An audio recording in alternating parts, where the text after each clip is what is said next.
नमस्ते, मैं हूं किशोर अजवाणी। आप देख रहे हैं देश का नंबर 1 न्यूज चैनल। घड़ी इशारा कर रही है 9 बजे रात का वक्त। 100 बात की एक बात का 100 बात की एक बात में आज तूफान के वार से अमेरिका कैसे बचेगा? वायरस की मार झेल रहे चीन में मौत के कितने वेरिएंट हैं? क्या युद्ध का मैदान पुतिन छोड़ देंगे?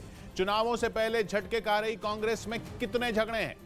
ब्रेकिंग न्यूज आ रही है। रूस और चीन से भिड़ने की तैयारी में लगे अमेरिका पर खतरनाक मौसम ने हमला कर दिया है। वहां ऐसा बर्फीला तूफान आ धमका है कि 40 साल में यह अमेरिका का सबसे ठंडा क्रिसमस होने वाला है। यह तूफान इतना खतरनाक है कि इसे वंस इन अ जनरेशन यानी एक पीढ़ी में आया सबसे ताकतवर तूफान बताया जा रहा है। मौसम ने अमेरिका में क्रिसमस का मजा किरकिरा कर दिया है। वहां के बड़े इलाके में बिजली गुल हो गई है। सबसे बड़ी बात यह कि इस बर्फीले तूफान ने क्रिसमस पर अमेरिका में मातम प्रसाद दिया है, क्योंकि खबर है कि खराब मौसम ने अमेरिका में कम से कम 5 लोगों की जान ले ली है। डरने की बात यह है कि यह आंकड़ा यहीं नहीं सिमटने वाला, क्योंकि अमेरिका के मौसम विभाग का अनुमान है कि यह तो बस ट्रेलर है, पारा इससे भी ज्यादा गिरने वाला है। इस भविष्यवाणी ने अमेरिका के लोगों के रोंगटे खड़े कर दिए हैं, क्योंकि वहां के वायोमिंग राज्य से जो तस्वीर सामने आई उसमें बर्फ उड़ाती हाई स्पीड हवा ने लोगों की मदद करने निकली पुलिस की एक गाड़ी को ही बीच सड़क पर रोक दिया। पुलिस ने तो अमेरिका के इस हाल को अंटार्कटिका जैसा ही बता दिया। वहीं ओक्लाहोमा राज्य में सड़कों पर बर्फ ऐसे कुंडली मारकर बैठ गई कि गाड़ियां हादसे का शिकार हो गईं। बताया गया कि खराब मौसम की वजह से अमेरिका में कई सड़कें बंद हो गई हैं। उधर यांगटन शहर में नदी के ऊपर से गुजरती सर्द हवा ने ही कपकपी छुड़ा दी। ठंडी हवा चलने के साथ ही शहर में इतनी बर्फबारी हुई कि तुरंत वहां से बर्फ हटाने का काम शुरू करना पड़ा। और ये तो अमेरिका के बस कुछ शहरों से आई तस्वीरें हैं। वहां हालात इससे कहीं ज्यादा खराब है। आधे से ज्यादा अमेरिका बर्फीले तूफान की चपेट में है। उत्तर से दक्षिण तक, पूर्व से पश्चिम तक अमेरिका का कोना कोना जाड़े से जंग लड़ रहा है। और हाल यह है कि अमेरिका के कई राज्यों में इमरजेंसी लगानी पड़ गई है। New York, West Virginia, Kentucky, north Carolina, Georgia और ओक्लाहोमा में इमरजेंसी लगा दी गई है। उत्तर में कनाडा के बॉर्डर से दक्षिण में मेक्सिको की सीमा तक रिकॉर्ड तोड़ सर्दी ने आतंक फैलाया हुआ है। पश्चिम में वॉशिंगटन से दक्षिण में गर्मी से तपने वाला फ्लोरिडा राज्य तक ठंड में ठिठुर रहे हैं। और ठंड भी कोई मामूली नहीं है। अमेरिका के मौसम विभाग ने चेतावनी दी है कि वहां तापमान -40 से -50 डिग्री सेल्सियस तक गिर सकता है। ये ठंड इतनी खतरनाक होती है कि 5 मिनट के अंदर इंसान की चमड़ी जमा दे, उंगलियां, कान और नाक सुन्न पड़ने लगे और आखिरकार अंग काटने की ही नौबत आ जाए। इंसान की मौत भी हो सकती है। इसी वजह से अमेरिका के राष्ट्रपति बाइडेन ने आनन फानन में मीटिंग बुलाई और लोगों से एकदम सतर्क रहने की अपील की। क्रिसमस के दौरान अमेरिका में बड़ी तादाद में लोग छुट्टियां मनाने जाते हैं, लेकिन बीते 2 दिनों में वहां 5300 से ज्यादा उड़ानें रद्द हो चुकी हैं। लेकिन क्रिसमस मनाने की तैयारी कर चुके लोग बर्फ से जमी सड़कों पर गाड़ी चलाने का जोखिम उठाकर जैसे तैसे एयरपोर्ट पहुंच गए, पर वहां पहुंचकर पता चला कि फ्लाइट तो कैंसिल हो चुकी है। शिकागो का हाल भी डेनवर जैसा देखने को मिला। शिकागो एयरपोर्ट पर भीड़ ही भीड़ नजर आई। क्रिसमस की छुट्टियां मनाने निकले लोग लंबी लंबी लाइनों में लगे दिखे। इस बीच खबर है कि चीन में कोरोना वायरस की वजह से हालात बेकाबू होने की वजह सिर्फ BF.7 वेरिएंट नहीं है।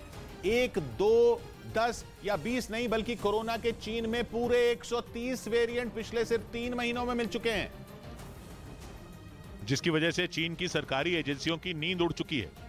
वैज्ञानिक जब तक किसी एक वेरिएंट को समझें तब तक एक नया वेरिएंट निकल जाता है। चीन में एक साथ 130 वेरिएंट एक्टिव बताए जा रहे हैं। ये सारे वेरिएंट ओमिक्रॉन के सब वेरिएंट ही माने जा रहे हैं, जबकि कुछ ऐसे हैं जिनके बारे में पता ही नहीं चल रहा कि ये ओमिक्रॉन है या कोरोना के किसी और वेरिएंट से जुड़े हैं।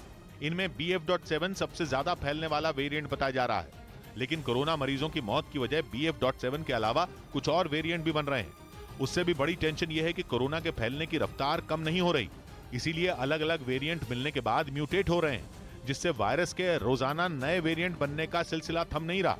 यही वजह है कि चीन में हालात काबू में आने का नाम नहीं ले रहे। सोशल मीडिया पर चीन के अस्पतालों के ऐसे वीडियो सामने आ रहे हैं जिनको देखकर किसी का भी कलेजा बैठ जाए, लेकिन फिर भी चीन हकीकत मानने को तैयार नहीं हो रहा। एक ऐसा वीडियो सामने आया है जिसमें एक कोरोना पॉजिटिव महिला व्हील चेयर पर बैठी दिखी। महिला का दम घुटने लगा और उसे सांस लेने में तकलीफ होने लगी। सोशल मीडिया पर पूरा वीडियो मौजूद है, लेकिन हम पूरा वीडियो दिखा ही नहीं सकते। महिला के पास मौजूद लोग डॉक्टरों को बुलाते रहे, लेकिन कोई मदद के लिए नहीं आया। आखिरकार महिला ने दम तोड़ दिया। एक ऐसा वीडियो भी चीन से सामने आया जिसमें मरीज और शव दोनों एक साथ दिखे। मतलब जहां मरीजों का इलाज चल रहा था वहीं शव भी रखे गए थे। चीन के अस्पतालों की बदहाली और सिस्टम की लाचारी के ऐसे सैकड़ों वीडियो इंटरनेट पर वायरल हो रहे हैं, लेकिन चीन दुनिया को यही बता रहा है कि हालात सामान्य है और पूरी तरह उसके काबू में है। लेकिन अब उसके दावों पर न तो दुनिया के बाकी देशों को भरोसा हो रहा है, न ही WHO से जारी होने वाले आंकड़ों पर भरोसा कर रहा है। WHO ने चीन से दो टूक कहा कि उसे हालात की सही और सटीक जानकारी दुनिया को बतानी होगी, ताकि अगर चीन में मुश्किल बढ़ा रहे वेरिएंट दुनिया के बाकी हिस्सों में पहुंचे तो उनसे लड़ा जा सके। चीन से आ रहे वीडियो दुनिया को बता रहे हैं कि चीन के आंकड़े झूठे हैं। वहां के कब्रिस्तान तक भर चुके हैं, अस्पतालों में मरीजों को बेड नहीं मिल रहे। यहां तक कि कुछ वीडियो ऐसे भी सामने आए जिनमें लोग अपनी ही सरकार को बदइंतजामी के लिए कोसते दिखे। 2 दिन से इंटरनेट पर एक वीडियो वायरल है जिसमें चीन का एक शख्स एक सरकारी इमारत के शीशे तोड़ता दिखा। मेडिकल रिसर्च से जुड़ी कुछ एजेंसियों की रिपोर्ट बताती है कि चीन में रोजाना करीब 5000 लोग कोरोना की वजह से दम तोड़ रहे हैं, जबकि हर दिन कोरोना के 5 लाख नए मरीज मिल रहे हैं। और उन मरीजों के सामने सबसे बड़ी परेशानी यह है कि चीन में दवा और डॉक्टर दोनों की किल्लत हो चुकी है। दवाओं के लिए तो चीन की सरकार ने कुछ कड़े कदम भी उठाए और दवा बनाने वाली कुछ बड़ी कंपनियों को सरकार ने अपने कंट्रोल में ले लिया। चीन की सरकार चाहती है कि दवाओं की कालाबाजारी या जमाखोरी रोकी जा सके, इसलिए उसने इंतजाम अपने हाथ में ले लिए। दूसरी तरफ बुखार में दी जाने वाली दवाओं के लिए कुछ खास नियम बनाए गए। दवाओं की दुकानों पर दवा लेने वालों का रजिस्ट्रेशन जरूरी कर दिया गया। इसके अलावा एक हफ्ते में मरीज के लिए 6 दवाओं की सीमा तय कर दी गई, जबकि कोरोना के मरीज को अगर बुखार आने लगे तो उसे एक दिन में 3 से 4 बार दवा की जरूरत पड़ती है। दूसरी तरफ डॉक्टरों की कमी से भी बीजिंग बुरी तरह जूझ रहा है। खबर है कि पूर्वी चीन के शहरों से बड़ी संख्या में डॉक्टरों और नर्सों को बीजिंग पहुंचने का आदेश दे दिया गया है। दूसरी तरफ चीन की हालत देखकर भारत की दवा कंपनियों ने भी इंसानियत दिखाई और मदद की पेशकश की। दावा किया गया कि अगर चीन चाहे तो दवाओं का एक्सपोर्ट किया जा सकता है, लेकिन चीन की कोशिश हालात संभालने से ज्यादा सच्चाई छुपाने की है। इसीलिए उसने ऐसी एक पेशकश का कोई जवाब नहीं दिया, बल्कि सोशल मीडिया से जुड़े कुछ नए कानून जारी कर दिए। सरकार के खिलाफ कुछ लिखना तो चीन में बीते 2 महीने से जुर्म है।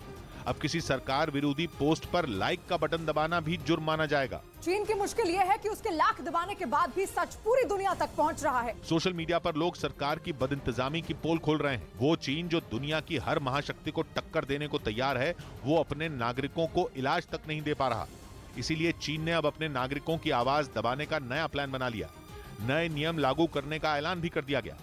इधर चीन समेत दुनिया के कई देशों में कोरोना मरीजों की गिनती अचानक बढ़ने के बाद भारत ने भी सावधानी बरतनी शुरू कर दी। देश के कई शहरों में एयरपोर्ट और रेलवे स्टेशनों पर यात्रियों की जांच शुरू हो गई। हालांकि ये अपील भी की गई कि लोग दूसरे देशों का हाल देखकर कतई न घबराएं। पटना के रेलवे जंक्शन पर यात्रियों की रैंडम जांच शुरू कर दी गई। स्वास्थ्य विभाग के कर्मचारी यात्रियों की रैपिड टेस्टिंग करते दिखे। यहाँ पर टीम तैनात कर दी गई है जो सुबह 6 बजे से रात 10 बजे तक काम करेगी। ऐसी ही तस्वीरें पटना के एयरपोर्ट पर भी दिखी। एयरपोर्ट पर भी यात्रियों की टेस्टिंग का इंतजाम किया गया। पटना एयरपोर्ट पर भी जांच शुरू हो गया है और जो लोग भी बाहर से आने वाले हैं उनकी रैंडम जांच की जा रही है। एयरपोर्ट पर बड़ी संख्या में ऐसे यात्री भी रहे जिनके चेहरे पर मास्क लगा दिखा। दूसरी तरफ केंद्र सरकार ने इससे जुड़ी सख्त गाइडलाइन भी जारी कर दी। केंद्र सरकार ने खास तौर पर विदेशों से आने वाले यात्रियों के लिए दिशा निर्देश जारी किए और ये साफ कहा कि जिस देश से यात्री आएगा उसका उस देश में वैक्सीनेशन जरूरी होगा। बिना वैक्सीनेशन उसे देश में आने नहीं दिया जाएगा। एयरपोर्ट की एंट्री और एग्जिट वाली जगहों पर मास्क लगाना और सोशल डिस्टेंसिंग का पालन करना जरूरी होगा। इसके अलावा कोरोना से जुड़े लक्षण वाले मरीजों को आइसोलेट किया जाएगा। वहीं एयरपोर्ट में दाखिल होने से पहले थर्मल स्क्रीनिंग की जाएगी, यानी यात्रियों के शरीर के तापमान की जांच होगी। इसके अलावा फ्लाइट के कुल यात्रियों के 2% यात्रियों की रैंडम सैंपलिंग होगी। दूसरी तरफ केंद्र सरकार ने नाक से दी जाने वाली वैक्सीन को भी मंजूरी दे दी, जिसका इस्तेमाल एक प्रिकॉशन डोज की तरह होगा। पहले से कोवैक्सीन लगी हो या कोविशील्ड, प्रिकॉशन डोज के तौर पर नाक से दी जाने वाली वैक्सीन लगाई जा सकेगी। भारत बायोटेक की इस नेजल वैक्सीन का नाम इनकोवैक है। जिन लोगों को सुई लगवाने से डर लगता है या तकलीफ होती है, उनके लिए ये वैक्सीन उपयोगी साबित हो सकती है। दूसरी तरफ दावा यह है कि नाक से शरीर में जाने वाली वैक्सीन वायरस को शरीर में दाखिल होने से भी रोक सकती है। 18 साल से ऊपर की उम्र का हर शख्स कोरोना की इस नई वैक्सीन को लगवा सकता है। सरकार का दावा है कि बहुत जल्द कोविन ऐप पर इस वैक्सीन का विकल्प भी दिखने लगेगा। उधर उदयपुर के कन्हैयालाल हत्याकांड में पाकिस्तान का कनेक्शन सामने आया है। इस मामले में एनआईए ने अपनी चार्जशीट दाखिल की, जिसमें 11 लोगों को आरोपी बनाया गया, जिनमें पाकिस्तान के कराची के रहने वाले सलमान और अबू इब्राहिम नाम के 2 आतंकी भी शामिल हैं। एनआईए की चार्जशीट के मुताबिक कन्हैयालाल हत्याकांड की पूरी साजिश पाकिस्तान में रची गई थी। ये एक आतंकी वारदात थी जो देश में भय का माहौल बनाने के लिए की गई थी। इस बीच फ्रांस की राजधानी पेरिस में हुई गोलीबारी में 2 लोगों की मौत हो गई, जबकि कई लोग घायल हो गए। गोलीबारी की यह घटना पेरिस के एक भीड़भाड़ वाले इलाके में हुई। जहां हमलावर ने लोगों पर अंधाधुंध गोलियां बरसाईं, जिससे वहां अफरा तफरी मच गई। हालांकि कुछ ही देर बाद पुलिस ने हमलावर को गिरफ्तार कर लिया। इस हमले में कई लोग घायल भी हुए, जिन्हें तुरंत घटना वाली जगह से अस्पताल पहुंचाया गया। उधर रूस के राष्ट्रपति पुतिन ने यूक्रेन युद्ध पर पहली बार ऐसा बयान दे दिया जिसने पूरी दुनिया को हैरान कर दिया, क्योंकि यूक्रेन के राष्ट्रपति जेलेंस्की के अमेरिका दौरे के ठीक बाद पुतिन ने करीब 10 महीने से जारी युद्ध को खत्म करने के संकेत दिए। और ये पहला मौका है जब पुतिन ने यूक्रेन पर हमले को युद्ध माना है, जबकि इससे पहले वो इसे रूस का स्पेशल मिलिट्री ऑपरेशन कहते रहे हैं। मॉस्को में एक प्रेस कॉन्फ्रेंस के दौरान पुतिन ने यह ऐलान कर दिया कि वो जल्द से जल्द इस युद्ध को खत्म करना चाहते हैं। उन्होंने इसके लिए किसी तरह की कूटनीतिक पहल के लिए भी खुद को तैयार बताया और साफ कर दिया कि उनका दुश्मन जितनी जल्दी इस बात को समझ पाएगा उतना बेहतर होगा। Так что те, кто это делают это зря. Это просто затягивание конфликта. Вот и все. यूक्रेन युद्ध के लंबा खिंचने के लिए पुतिन अमेरिका को जिम्मेदार ठहराने से भी नहीं चूके। उन्होंने आरोप लगाया कि रूस को कमजोर करने के लिए अमेरिका यूक्रेन का इस्तेमाल कर रहा है, जिस पर अमेरिका ने भी पलटवार करने में देर नहीं लगाई। वहां के नेशनल सिक्योरिटी कोऑर्डिनेटर जॉन किर्बी ने पिछले दिनों यूक्रेन पर किए गए हवाई हमलों का हवाला देते हुए युद्ध खत्म करने की पुतिन की नीयत पर सवाल उठा दिए और आरोप लगाया कि पुतिन यूक्रेन में जो कर रहे हैं वो उनके जंग खत्म करने के दावों के ठीक उलट है। साथ ही उन्होंने ये भी साफ कर दिया कि राष्ट्रपति बाइडेन युद्ध खत्म करने के लिए पुतिन से बातचीत के लिए तैयार हैं, लेकिन इसके लिए रूस को गंभीरता दिखानी होगी। उधर रूस का आरोप है कि जंग खत्म करने के लिए वो शांति वार्ता को तैयार है, लेकिन यूक्रेन ही इससे इनकार कर रहा है। असल में जेलेंस्की कई बार कह चुके हैं कि जब तक रूस यूक्रेन में अपने कब्जे वाले इलाकों से पूरी तरह पीछे नहीं हटेगा, वो उसके साथ किसी तरह की बातचीत नहीं करेंगे। और बाइडेन से मुलाकात के दौरान मिले सैन्य मदद के भरोसे के बाद उनके हौसले और भी बुलंद नजर आ रहे हैं। इधर पंजाब पुलिस ने धमकी मिलने के बाद सिद्धू मूसेवाला के परिवार की सुरक्षा बढ़ा दी। उनके गांव की नाकेबंदी कराते हुए आधुनिक हथियारों से लैस पुलिस के 150 जवान तैनात कर दिए गए और सिद्धू मूसेवाला के मकान के चारों तरफ भी सुरक्षा कड़ी कर दी गई। वहां निगरानी के लिए एक तरफ पुलिस के जवान तो दूसरी तरफ हथियारों से लैस गाड़ी 24 घंटे खड़ी रहेगी। पुलिस ने उनके परिवार वालों को घर के अंदर ही रहने के लिए कहा है। पंजाब पुलिस ने ऐसा परिवार को मिली धमकी के बाद किया। इस बीच अफगानिस्तान के विश्वविद्यालयों में लड़कियों को पढ़ाई से रोकने वाले फैसले का दुनिया भर में विरोध तेज हो गया। 2 दिन पहले ही तालिबान सरकार ने सभी विश्वविद्यालयों में लड़कियों की पढ़ाई पर बैन लगा दिया था, जिस पर दुनिया के कई देशों ने कड़ी आपत्ति जताई। भारत और ब्रिटेन के बाद अब अमेरिका ने भी अफगानिस्तान में लड़कियों को विश्वविद्यालयों में पढ़ने से रोकने के फैसले का खुलकर विरोध किया और तालिबान सरकार के इस फैसले को लड़कियों के भविष्य से खिलवाड़ बताया। साथ ही फैसला वापस न लेने पर तालिबान को इसका खमियाजा भुगतने की चेतावनी भी दी। अमेरिका के अलावा तुर्की और सऊदी अरब ने भी विश्वविद्यालय में लड़कियों के बैन की निंदा की है। अफगानिस्तान में छात्राओं की पढ़ाई का समर्थन करने वाले देशों की लिस्ट में कनाडा, फ्रांस, जापान और ऑस्ट्रेलिया का नाम भी जुड़ गया, जिन्होंने एक सुर में अफगानिस्तान की तालिबान सरकार से इस फरमान को वापस लेने की मांग की। लेकिन इस मुद्दे पर अंतर्राष्ट्रीय दबाव का भी तालिबान सरकार पर कोई असर नहीं हुआ। और अफगानिस्तान के उच्च शिक्षा मंत्री निदा मोहम्मद नदीम ने एक बार फिर अपने फैसले का बचाव किया। उन्होंने दलील दी कि विश्वविद्यालयों में लड़के और लड़कियां एक साथ पढ़ाई नहीं कर सकते क्योंकि ये इस्लाम के सिद्धांतों के खिलाफ है। इससे पहले उन्होंने इस फैसले के पीछे लड़कियों का सम्मान बचाए रखने की बात कही थी। इधर श्रद्धा मर्डर केस में आरोपी आफ्ताब की आवाज की जांच की जाएगी। दिल्ली की साकेत कोर्ट ने आफ्ताब के वॉइस सैंपल लेने की इजाजत मांगने वाली दिल्ली पुलिस की याचिका मंजूर कर ली और ये आदेश भी दिया कि आरोपी को आवाज का नमूना देने से इनकार करने का कोई अधिकार नहीं है। कोर्ट के आदेश के मुताबिक 26 दिसंबर को सुबह 10 बजे सीबीआई हेडक्वार्टर्स पर वॉइस सैंपल लिया जाएगा। इसके अलावा कोर्ट ने आफ्ताब की न्यायिक हिरासत 14 दिन यानी 6 जनवरी तक के लिए बढ़ा दी। उधर पाकिस्तान की राजधानी इस्लामाबाद एक आत्मघाती हमले से दहल गई। वहां ऐसा हमला करीब 10 साल के बाद हुआ। इस आतंकी हमले में पुलिस के एक जवान की मौत हो गई, जबकि कई लोग बुरी तरह घायल हो गए। कार में हुए जबरदस्त धमाके की वजह से पूरा इलाका थर्रा गया। इस घटना की जो तस्वीरें सामने आई उनमें कार आग की भयानक लपटों में घिरी दिखाई दी। ये आतंकी हमला तब हुआ जब शहर के एक इलाके में पुलिस ने एक संदिग्ध कार को जांच के लिए रोका और उसमें सवार दोनों लोगों को गाड़ी से बाहर निकाल लिया। लेकिन जैसे ही पुलिस ने तलाशी शुरू की, बाहर खड़ा हमलावर तेजी से कार में घुसा और उसने खुद को उड़ा दिया। इस घटना के थोड़ी देर बाद आतंकी संगठन टीटीपी यानी तहरीक-ए-तालिबान पाकिस्तान ने इसकी जिम्मेदारी ली। टीटीपी वही संगठन है जिसने 2014 में पेशावर के एक आर्मी स्कूल को निशाना बनाया था। इस बीच रूस के राष्ट्रपति पुतिन ने अमेरिका के पेट्रियट मिसाइल डिफेंस सिस्टम का मजाक उड़ाते हुए उसे कबाड़ बता दिया। एक दिन पहले ही व्हाइट हाउस में जेलेंस्की से मुलाकात के बाद बाइडेन ने यूक्रेन को पेट्रियट सिस्टम से लैस करने का ऐलान किया था, जिसे वो अपना सबसे आधुनिक और घातक मिसाइल डिफेंस सिस्टम बताता है। अमेरिका पेट्रियट सिस्टम की तारीफ करते नहीं थकता। लेकिन उसी मिसाइल डिफेंस सिस्टम का रूसी राष्ट्रपति ने जमकर मजाक उड़ाया। मिसाइलों का काल कहे जाने वाले पेट्रियट को पुतिन ने कबाड़ बता दिया। उन्होंने खुली चेतावनी दी कि patriot missile defence system Ukraine की जमीन पर उतरा तो उसे तबाह होने में ज्यादा वक्त नहीं लगेगा। делают это зря। पुतिन ने मॉस्को में हुई एक प्रेस कॉन्फ्रेंस के दौरान ये दावा भी किया कि पेट्रियट सिस्टम के जंग में उतरने का रूसी सेना पर कोई असर नहीं होगा। इसके साथ ही उन्होंने अमेरिका पर भी जमकर अपनी भड़ास निकाली। पुतिन ने साफ कहा कि अमेरिका यूक्रेन के कंधे पर रखकर बंदूक चला रहा है। उन्होंने आरोप लगाया कि यूक्रेन के पीछे छिपकर अमेरिका रूस से जंग लड़ रहा है और इसी वजह से वो एक ऐसा हथियार यूक्रेन को देने पर राजी हो गया जिससे जंग ज्यादा भड़क जाएगी, क्योंकि पेट्रियट सिस्टम लंबी दूरी तक वार करने वाला हथियार है। यही वजह बताकर अमेरिका भी लंबे वक्त तक इसे यूक्रेन भेजने से कतराता रहा, लेकिन जेलेंस्की के बार बार गुहार लगाने के बाद अमेरिका ने पेट्रियट सिस्टम को यूक्रेन भेजने के लिए हामी भर दी। बस इसी बात से पुतिन बुरी तरह भड़क गए। उन्होंने ये आरोप भी लगा दिया कि अमेरिका नहीं चाहता कि ये जंग बातचीत से खत्म हो जाए। इधर दिल्ली के नगर निगम एमसीडी में मेयर और डिप्टी मेयर के लिए आम आदमी पार्टी ने उम्मीदवारों के नाम का ऐलान कर दिया। मेयर के लिए शैली ओबरॉय जबकि डिप्टी मेयर के लिए आले मोहम्मद इकबाल उम्मीदवार होंगे, जबकि स्थायी समिति में आमिर मलिक, रविंद्र कौर, मोहिनी जीनवाल और सारिका चौधरी होंगी। आम आदमी पार्टी के मुताबिक मेयर और डिप्टी मेयर 3 महीने जबकि स्थायी समिति के सदस्य 1 साल के लिए होंगे। डिप्टी मेयर उम्मीदवार आले मोहम्मद इकबाल चांदनी महल वार्ड जबकि मेयर उम्मीदवार शैली ओबरॉय पटेल नगर वार्ड से पार्षद चुनी गई हैं। उधर टेस्ट क्रिकेट के इतिहास में चेतेश्वर पुजारा 7000 रन बनाने वाले भारत के 8वें बल्लेबाज बन गए। ये रिकॉर्ड बनाकर उन्होंने डॉन ब्रैडमैन को भी पीछे छोड़ दिया और पुजारा ने यह इतिहास ढाका में बांग्लादेश के साथ दूसरे टेस्ट मैच की पहली पारी में रचा। इससे पहले सचिन तेंदुलकर, राहुल द्रविड़, सुनील गावस्कर, वीवीएस लक्ष्मण, वीरेंद्र सहवाग, विराट कोहली और सौरव गांगुली के नाम 7000 से ज्यादा रन बनाने का रिकॉर्ड है। इस बीच खबर है कि भारतीय सेना इजरायल से आधुनिक तोपों की एक डील करने वाली है।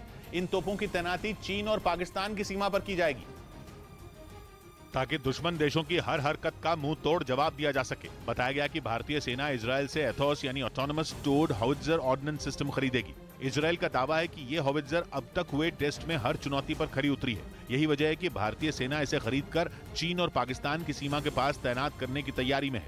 इस तोप की खासियत यह है कि इसे तैयार करने में महज 1 मिनट का वक्त लगता है और एक बार टारगेट सेट होने के बाद ये दुश्मन को बचने का मौका तक नहीं देती, क्योंकि इसमें मौजूद ऑटोमेटिक सिस्टम 40 किलोमीटर दूर बैठे दुश्मन के ठिकाने तक सटीक निशाना लगा सकता है। साथ ही ये जीपीएस सिस्टम से भी लैस है, यानी एक बार टारगेट सेट होने के बाद ये उसे तबाह करके ही दम लेती है। 15 टन वजनी इस तोप को तैयार करने में 1 मिनट से ज्यादा का वक्त नहीं लगता, जिसके बाद इससे किसी भी दिशा में आसानी से दुश्मन पर हमला किया जा सकता है। और हाउवित्जर की इन्हीं खासियतों की वजह से भारतीय सेना इजरायल से इनकी बड़ी खेप लेने का मन बना चुकी है। इजरायल का दावा है कि इसकी सीधे मार करने की क्षमता का भी कोई तोड़ नहीं। दिन में जहां इससे 1.5 किलोमीटर तक हमला किया जा सकता है, तो वहीं रात के अंधेरे में भी ये करीब 1 किलोमीटर के दायरे में तबाही मचा सकती है। इधर जम्मू कश्मीर में अस्थिरता फैलाने की पाकिस्तान में बैठे आतंकी संगठन हिजबुल मुजाहिदीन की एक बड़ी साजिश का पर्दाफाश हुआ। न्यूज 18 के पास मौजूद खुफिया दस्तावेज के मुताबिक वहां टारगेट किलिंग के बाद अब आतंकियों के निशाने पर पुराने मंदिर हैं, जिन पर हमले के लिए आतंकियों को तैयार किया गया है। खुफिया दस्तावेज के मुताबिक कुपवाड़ा में मौजूद एक प्राचीन गणेश मंदिर पर हमले की साजिश रची गई है। ये गणेश मंदिर कई सालों बाद अक्टूबर के महीने में खोला गया था और इसे खोलने में वहाँ के मुस्लिम संप्रदाय ने अहम भूमिका निभाई थी। और यही बात पाकिस्तान में बैठे आतंकी संगठन हिजबुल मुजाहिदीन को पची नहीं, जिसके बाद उसने हिंदू और मुस्लिम समुदाय के बीच तनाव पैदा करने के लिए मंदिरों को निशाना बनाने की साजिश रची और सबसे पहले उसके निशाने पर कुपवाड़ा का गणेश मंदिर है। उधर जम्मू कश्मीर के अनंतनाग जिले में एक आदमी ने अपने परिवार पर कुल्हाड़ी से हमला कर दिया, जिसमें 4 लोगों की मौत हो गई, जबकि आरोपी के पिता समेत 7 लोग घायल हो गए, जिन्हें इलाज के लिए अस्पताल में भर्ती कराया गया। कुल्हाड़ी से हुए हमले में जिन लोगों की जान गई उनमें आरोपी की मां भी शामिल है। बताया गया कि मानसिक संतुलन ठीक न होने से हमलावर ने ऐसा किया। बाद में मौके पर पहुंचे लोगों ने किसी तरह उसे पकड़ा और पुलिस के हवाले कर दिया। इस बीच पाकिस्तान के पूर्व प्रधानमंत्री इमरान खान की पूर्व पत्नी रेहम खान ने तीसरी बार शादी कर ली, जिसकी जानकारी उन्होंने सोशल मीडिया के जरिए दी। और रेहम खान ने बताया कि उनका निकाह अमेरिकी मॉडल और अभिनेता मिर्जा बिलाल बेग से हुआ। उन्होंने ट्विटर पर निकाह की तस्वीरें भी शेयर की, जिनमें मिर्जा बिलाल और रेहम आमने सामने बैठे दिखे, जबकि दूसरी तस्वीर में वो अपने पति के साथ सफेद गाउन में नजर आईं। रेहम खानी ने मिर्जा बिलाल बेग की भी ये तीसरी शादी है। उधर पाकिस्तान के बलूचिस्तान में मौजूद ग्वादर से चीन को खदेड़ने की तैयारी शुरू हो गई।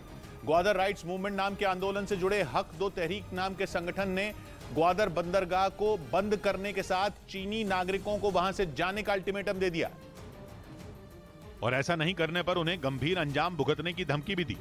ग्वादर को चीन के BRI यानी belt and road initiative project के तहत विकसित किया जा रहा है। एक रिपोर्ट के मुताबिक ग्वादर पोर्ट में करीब 500 चीनी नागरिक मौजूद हैं, जिन्हें वहां से भगाने के लिए ग्वादर राइट्स मूवमेंट नाम के आंदोलन से जुड़े हक 2 तहरीक नाम के संगठन ने अल्टीमेटम दे दिया। असल में पिछले 50 से ज्यादा दिनों से ग्वादर राइट्स मूवमेंट से जुड़े लोग अपनी मांगों को लेकर ग्वादर बंदरगाह के बाहर धरने पर बैठे हैं। प्रदर्शनकारियों ने ग्वादर ईस्ट बे एक्सप्रेसवे को भी बंद कर दिया है, जो ग्वादर पोर्ट को पाकिस्तान के दूसरे हिस्सों से जोड़ता है। लेकिन ये पहली बार नहीं है जब ग्वादर राइट्स मूवमेंट से जुड़े लोग प्रदर्शन कर रहे हैं। इससे पहले अपनी मांगों को लेकर आंदोलन से जुड़े लोगों ने 1 महीने तक धरना दिया था, लेकिन बाद में बलूचिस्तान की सरकार ने उनकी मांगें पूरी करने का वादा कर धरना खत्म करवा दिया था। उनकी मांग है कि सरकार बलूचिस्तान के समुद्री तट को अवैध मछली पकड़ने वालों से मुक्त कराए और वहां होने वाली ड्रग्स की तस्करी पर भी रोक लगाए। लेकिन आरोप है कि बलूचिस्तान की सरकार ने इन वादों को पूरा करने की कोई पहल नहीं की, जिससे नाराज होकर अब आंदोलन की अगुवाई कर रहे हिदायतुर रहमान बलोच ने ग्वादर पोर्ट को बंद करने की धमकी देने के साथ चीनी नागरिकों को ग्वादर छोड़ने की चेतावनी दे दी। इधर उज्जैन में अभिनेता सोनू सूद ने सुरक्षा के बीच परिवार के साथ महाकाल के दर्शन किए। उन्होंने गर्भगृह में उनकी पूजा अर्चना की, जो करीब 30 मिनट तक चली। इस दौरान सोनू सूद की पत्नी सोनाली भी मौजूद रहीं। महाकाल मंदिर पहुंचने पर सोनू सूद काले कपड़ों में नजर आए। हालांकि पूजा के वक्त उन्होंने पारंपरिक कपड़े पहने। मैं बाबा महाकाल से ही मांगा है कि सबको खुशियां दे। महाकाल मंदिर में सोनू सूद को देखने के लिए लोग उत्साहित दिखे। इस बीच जंग में रूस को आत्मघाती ड्रोन शाहिद 136 की सप्लाई करने के आरोप पर ईरान ने ज़ेलेंस्की को आड़े हाथ लिया। ईरान ने साफ कहा कि ज़ेलेंस्की बार-बार उस पर रूस की मदद करने के झूठे आरोप लगा रहे हैं, जबकि यूक्रेन इस बात का एक भी सबूत नहीं दे पाया कि ईरान रूस को आत्मघाती शाहिद 136 ड्रोन की सप्लाई कर रहा है। ज़ेलेंस्की के लिए ईरान के ये तेवर तब सख्त हो गए जब उन्होंने अमेरिका दौरे पर ईरान को आतंकी देश तक बता दिया। उन्होंने आरोप लगाया कि यूक्रेन में हो रहे नरसंहार में ईरान भी रूस का बराबर साथ दे रहा है। ज़ेलेंस्की के लगाए इन गंभीर आरोपों पर ईरान बुरी तरह भड़क गया और उसने ये चेतावनी दे दी कि यूक्रेन उस पर झूठे आरोप लगाना बंद करे, नहीं तो नतीजे भयानक हो सकते हैं। हालांकि पश्चिमी मीडिया कई बार ये दावा कर चुका है कि ईरान लगातार रूस को शाहिद 136 ड्रोन की सप्लाई कर रहा है। ईरान का ये वही हथियार है जो यूक्रेन की राजधानी कीव समेत कई शहरों में तबाही मचा चुका है। इधर टेरर फंडिंग मामले में NIA ने जम्मू कश्मीर में बड़ी कार्रवाई की। जांच एजेंसी ने करीब 17 जगहों पर एक साथ छापे मारे, जिनमें जम्मू में 1 जबकि श्रीनगर में करीब 16 संदिग्ध लोगों के ठिकानों पर छापेमारी की गई। बताया गया कि पाकिस्तान के साथ मिलकर भारत के खिलाफ आतंक फैलाने और आतंकी संगठनों से जुड़े होने के आरोप में ये कार्रवाई हुई। उधर ग्रीस के पड़ोसी अल्बानिया के साथ ड्रोन डील करने के बाद तुर्की ने ग्रीस की एयर स्पेस में अपना एक मिलिट्री ड्रोन घुसा दिया। हालांकि ग्रीस ने उस ड्रोन को खदेड़ दिया, लेकिन तुर्की ने अपने इस एक्शन से साफ तौर पर जता दिया कि वो ग्रीस को छोड़ने वाला नहीं। इसलिए तुर्की ने ग्रीस से इजाजत लिए बिना, उसे अपना फ्लाइट प्लान बताए बिना अपना ड्रोन उसकी हवाई सीमा में उड़ा दिया, वो भी एजियन सागर के ऊपर।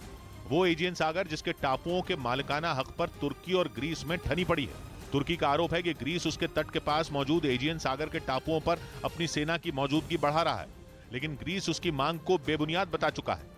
और ऊपर से तुर्की के अल्बानिया से ड्रोन डील पर भी ग्रीस बुरी तरह तिलमिलाया हुआ है। ग्रीस ने अल्बानिया को आगाह किया कि वो तुर्की की तिकड़मों में न फंसे। तुर्की ने पिछले हफ्ते ही अल्बानिया को अपने बारकताश ड्रोन बेचने का करार किया था, जिसके तहत अल्बानिया ने तुर्की से 3 बारकताश ड्रोन खरीदे हैं। वही बारकताश ड्रोन जिन्होंने यूक्रेन की जंग में ज़ेलेंस्की का जमकर साथ दिया।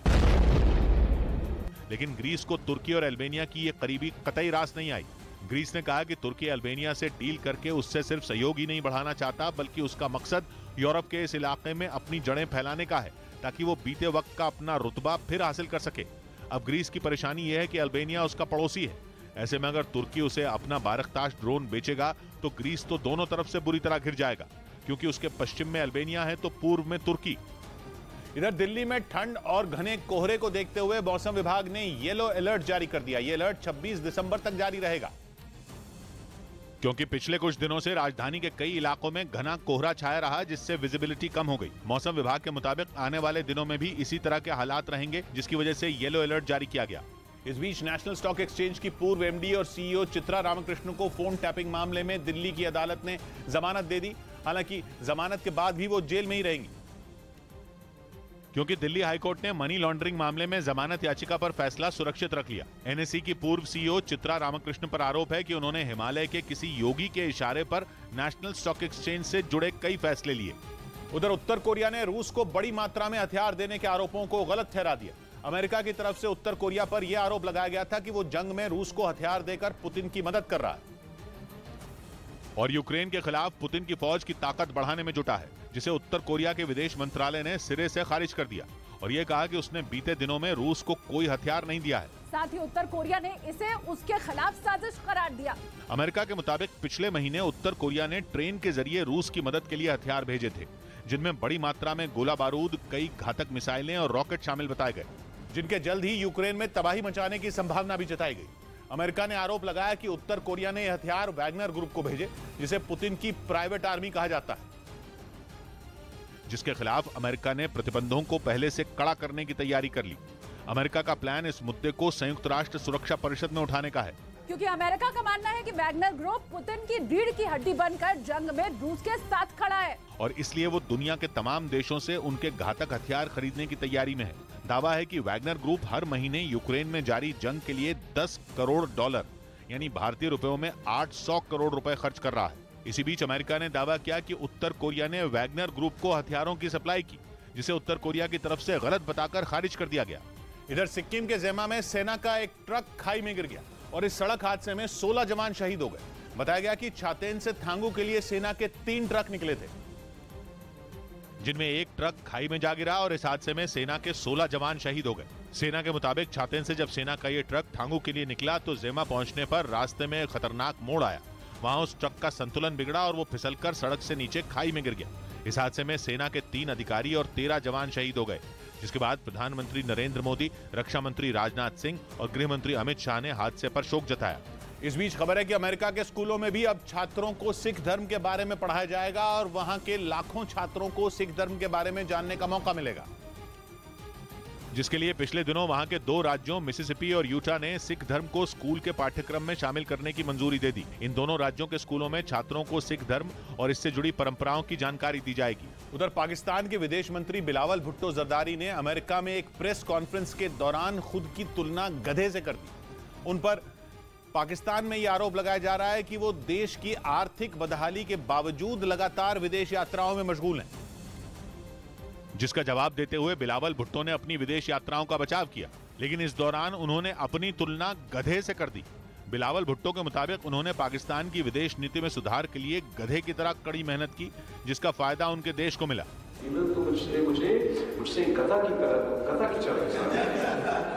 इसके साथ ही उन्होंने साफ कर दिया कि उनके विदेश जाने से पाकिस्तान के खजाने पर कोई बोझ नहीं पड़ता, क्योंकि वो खुद अपने पैसों से न सिर्फ हवाई जहाज का टिकट खरीदते हैं, बल्कि जिस होटल में ठहरते हैं उसका किराया भी वो अपनी जेब से ही भरते हैं। इधर पुणे में परिवहन विभाग ने किराए पर मोटरसाइकिल और ऑटो की सुविधा देने वाले रैपिडो को लाइसेंस देने से इनकार कर दिया और इसके साथ ही लोगों से रैपिडो और उसके ऐप का इस्तेमाल नहीं करने की अपील की। ये दूसरी बार है जब रैपिडो को पुणे में परिवहन विभाग ने लाइसेंस देने से मना कर दिया। दिल्ली समेत कई शहरों में रैपिडो ऐप के जरिए मोटरसाइकिल और ऑटो की सुविधा देती है।